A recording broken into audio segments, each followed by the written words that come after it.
In Venezuela, a recent poll by Hinterlaces shows that the majority of Venezuelans reject the use of illegal sanctions against the nation.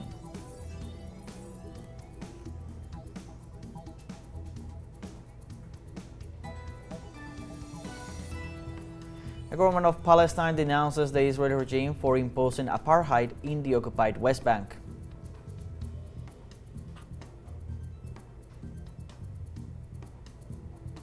A forest fire in Ofunato, northeastern Japan, has consumed 2,900 hectares and forced the evacuation of 4,600 people.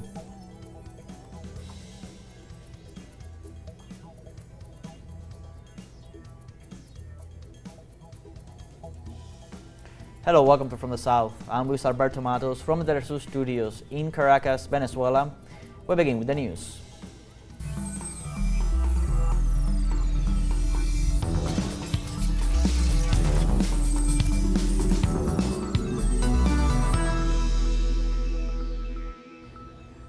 In Venezuela, a recent poll conducted by Hinterlaces, an agency specialized in public opinion studies, markets, and consulting, shows that the majority of Venezuelans reject illegal sanctions imposed on the nation.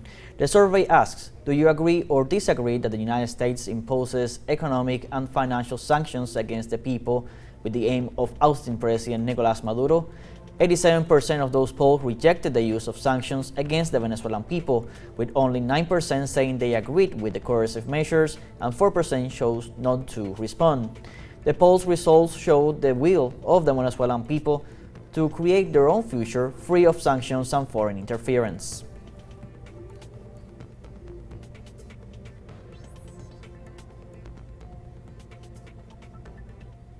And the United Socialist Party of Venezuela called for a mobilization this March 5th to commemorate the 12th anniversary of the passing of Hugo Rafael Chávez Fría, commander of the Bolivarian Revolution.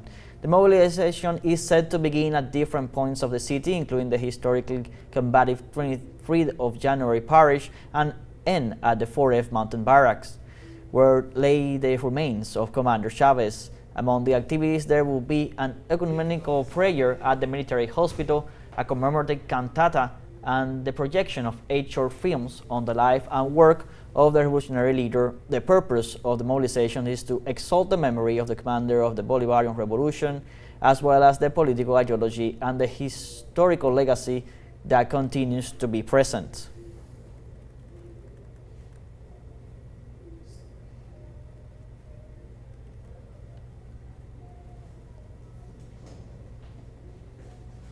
From his childhood in Sabaneta to his accession as president of Venezuela, Hugo Chávez was a man guided by the social struggle and the dream of a united and sovereign Latin America. 12 years after his passing, let's know some details of his life and work.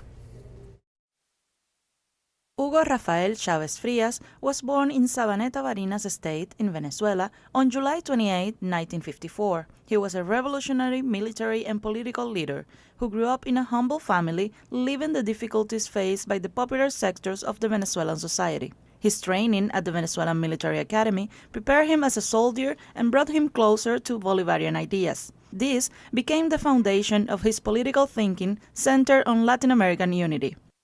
In the 1980s, Chávez founded the Revolutionary Bolivarian Movement 200, an organization that sought to transform the Venezuelan political system. The critical point came in 1989 with the Caracazo, a people's rebellion violently repressed by the government of Carlos Andrés Pérez. On February 4, 1992, Chávez led the military uprising against the government. Although the action did not achieve its objectives, it laid the foundations for insurrection among the Venezuelan people. Later, Chávez founded the Fifth Republic movement and entered electoral politics. In 1998, he won the presidential elections with broad support from the population.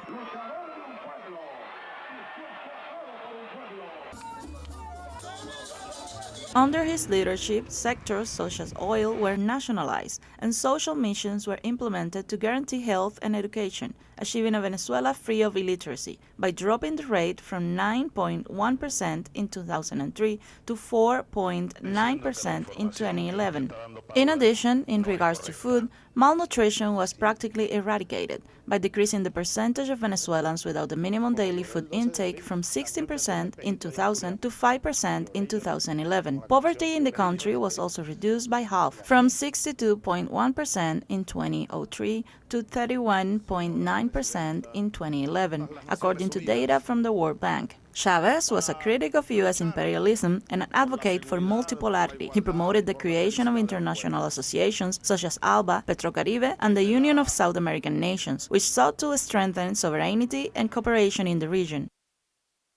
Hugo Chavez passed away on March 5, 2013, leaving an indelible legacy. His revolution transformed Venezuela into a world reference in the struggle against neoliberalism and imperialism. His work lives on in the millions of Venezuelans who today have access to education, health, and housing thanks to his humanist policies. We have a first short break coming up right now. Remember, you can join us on TikTok at teleSUR English, where you'll find news in different formats, news updates, and much more. We'll be right back. Stay with us.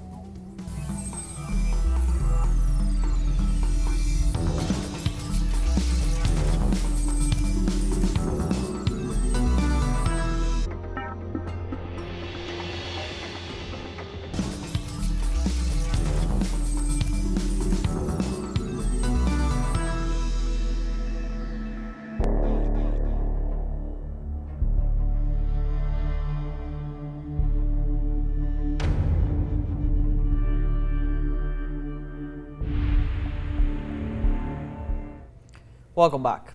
The government of Palestine denounces the Israeli regime for imposing apartheid in the occupied West Bank. The Ministry of Foreign and Expatriate Affairs of Palestine stated in a statement that the Zionist incursions affect the daily life of residents by controlling their movements inside cities, villages, and camps. The text emphasized that Tel Aviv's actions represent an atrocious punishment against the Palestinian people and resemble apartheid regimes. The entity condemned the silence of the international community in defense of the situation in the West Bank, especially those nations that claim to defend human rights.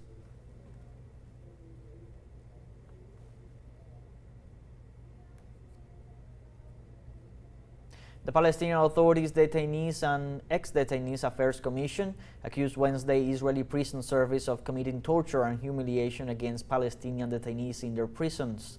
The Commission criticized the precarious conditions in Ofer prison in the occupied West Bank. Moreover, the entity condemned an Israeli raid on cells, which came along with truncheons and gas spraying.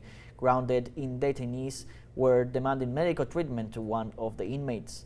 Likewise, released Palestinian journalists recounted the torture they had gone through. Meanwhile, the Palestinian Ministry of Foreign Affairs and Expatriates urged the United Nations Independent International Commission of Inquiry on the occupied Palestinian territory to mull over the high death toll in Israeli prisons.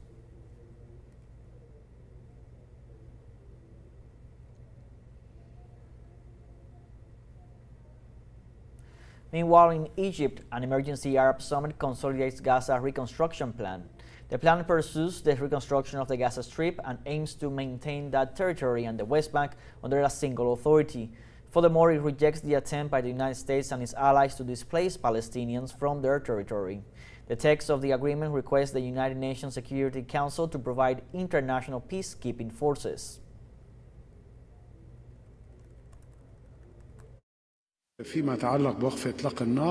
Regarding the ceasefire, there must be a second phase for implementing the ceasefire plan. This plan has been agreed upon, and each party, especially the Israeli side, must fully implement its commitments.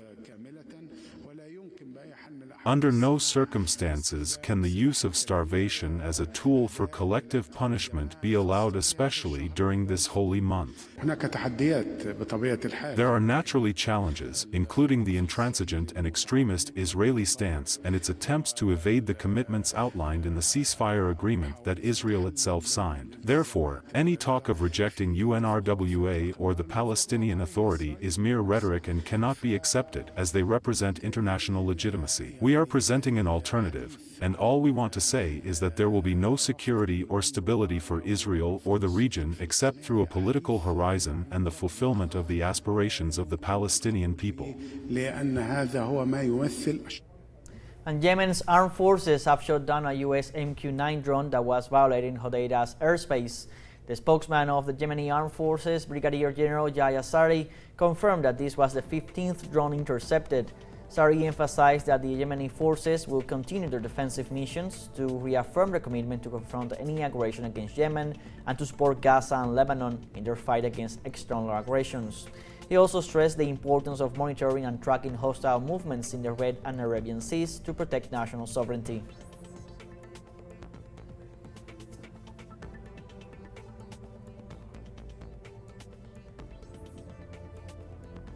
Moving on to Pakistan, a group affiliated with the Taliban breached a wall by means of 2 suicide bombings at a military base, in addition to a concurrent raid that claimed over 10 lives and in northern province. Authorities informed that strikers stormed the compound, killing about 12 civilians and injuring 32 others. Pakistani police sources unfolded that the assault initiated after insurgents blew up 2 vehicles equipped with explosives with the aim of tearing down the outer wall of the base, sparking a clash between terrorists and security forces. Likewise, the Pakistani Interior Ministry expressed on X their condolences to the victims' families and confirmed that at least 6 terrorists had been hit to death.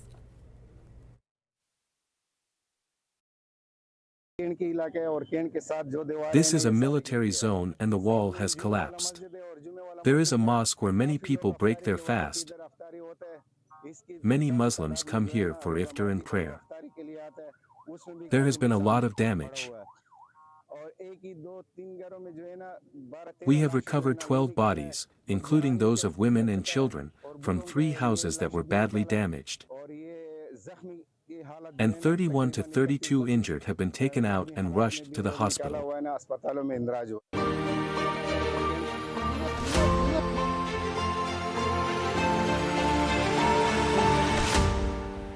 On Wednesday, Belarusian President Alexander Lukashenko offered to host Russian-Ukrainian peace talks in Minsk, also inviting U.S. officials to participate. Everyone should negotiate. If you want, come to Minsk. It's close to Ukraine, just 200 kilometers from the Belarusian border to Kiev, so 500 kilometers in total from Kiev to Minsk. Half an hour by plane. Do come. We'll sit here calmly, without hue and cry, and reach an agreement. So pass on to Trump that I'm waiting for him here, along with Putin and Zelensky. We now have our second short break coming up. Before we invite you to visit our Facebook page at teleSUR English. There you'll be able to watch our top stories, special live coverage, and much more. Follow our page and activate the notification button to stay up to date on the world's most recent events. Final short break. We'll be right back.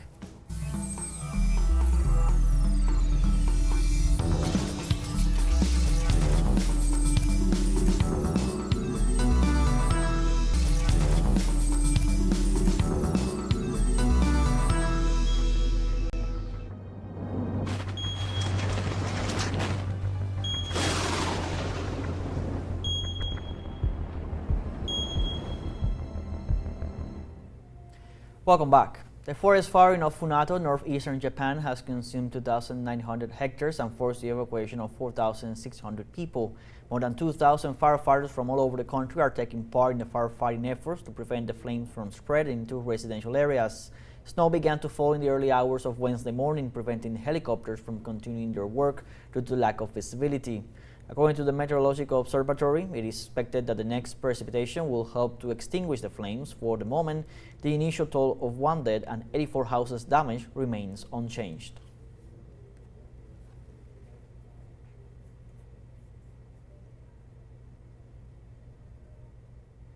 Meanwhile, in Mexico, more than 170 forest fires have been recorded in the north of the country.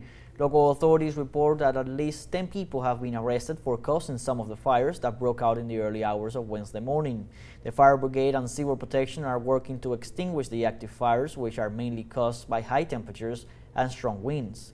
Authorities report at least 6 people suffering from smoke poisoning, material damage, power cuts, and interruptions to the drinking water supply.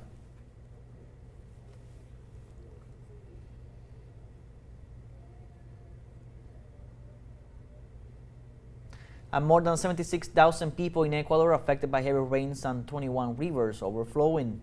The National Secretariat for Risk Management is maintaining a red alert in 6 of Ecuador's 24 provinces following the death of at least 14 people. They also report that more than 20,000 homes have been affected and around 1,000 hectares of crops have been lost due to the devastating rains. According to the National Institute of Meteorology and Hydrology, the rains will continue over the next few days until March 7th along the coast and in the highlands.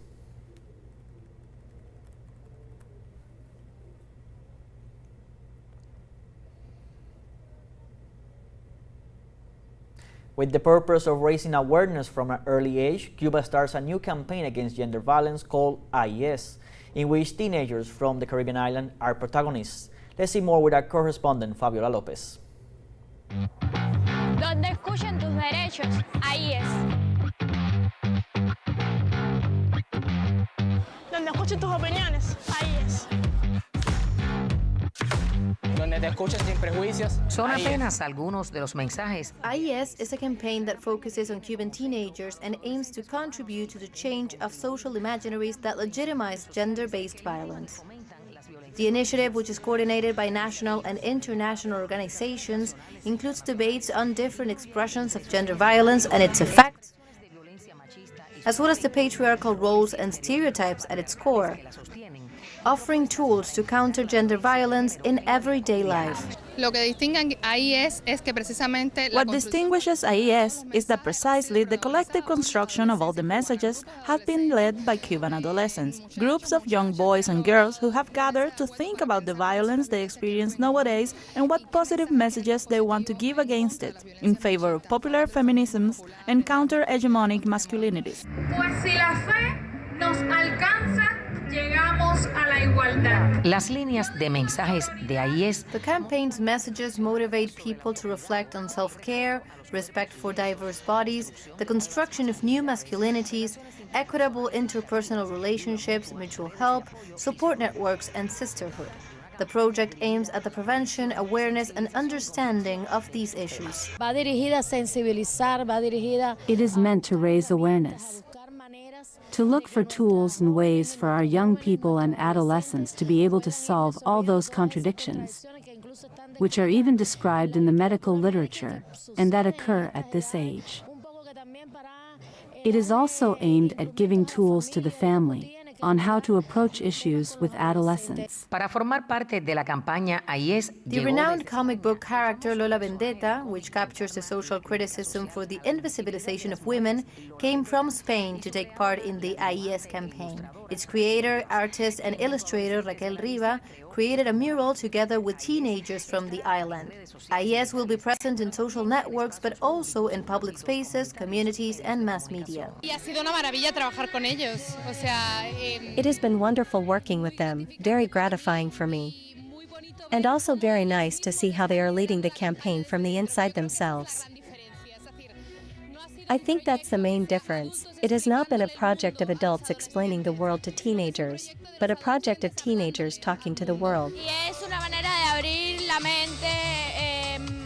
It is a way to open the mind to go beyond the social networks.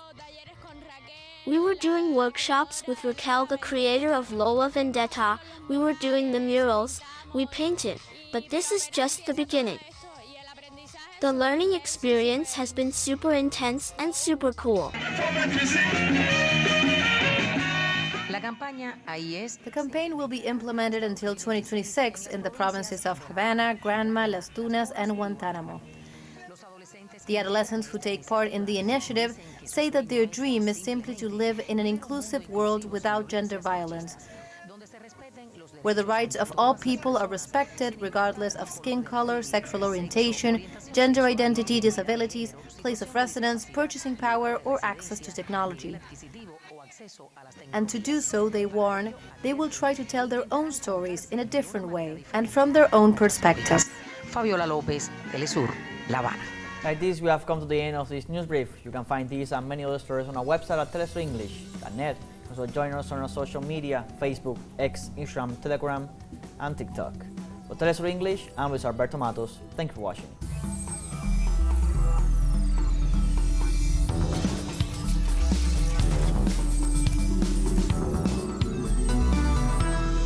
Discover